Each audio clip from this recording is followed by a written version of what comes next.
হ্যাঁ, প্রিয় গাইস আসসালামু আলাইকুম। সবাই কেমন আছেন? আশা করি সবাই ভালোই আছেন। তো আপনাদেরকে আবারও আজকে নিয়ে আসলাম যে চট্টগ্রামের যে ব্রিক্স সি বিচে এখানে দৈনিক কিন্তু হাজার হাজার মানুষের সমাগম ঘটে থাকে। আমি মনে করি যে বাংলাদেশের ভিতরে যদি সৌন্দর্য কোনো পর্যটন এলাকা থেকে থাকে সেটা হচ্ছে যে চট্টগ্রামের এই ব্রিক্স সি বিচে। কক্সবাজার আসলে আমরা কিন্তু অনেকেই যেয়ে থাকি। আমি মনে করি যে কক্সবাজার থেকে কিন্তু অনেকটা সৌন্দর্য এলাকা হচ্ছে যে আমাদের এই চট্টগ্রামের যে ব্রিক্স সি বিচ।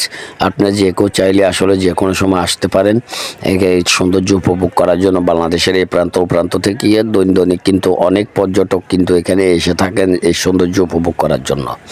তো আপনারাও চাইলে যে কেউ কোনো জায়গা থেকে যদি বেড়াতে আসতে চান বা পিকনিকে আসতে চান, চট্টগ্রামের যে ব্রিক্স সি বিচে কিন্তু আপনারা আসতে পারেন।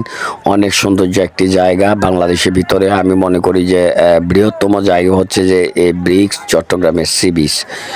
পতেঙ্গার উপকূলে নদীর যেই মোহনায় ঘিরে এই কিন্তু ব্রিক্স, এটাই হচ্ছে চট্টগ্রামের সি বিচ।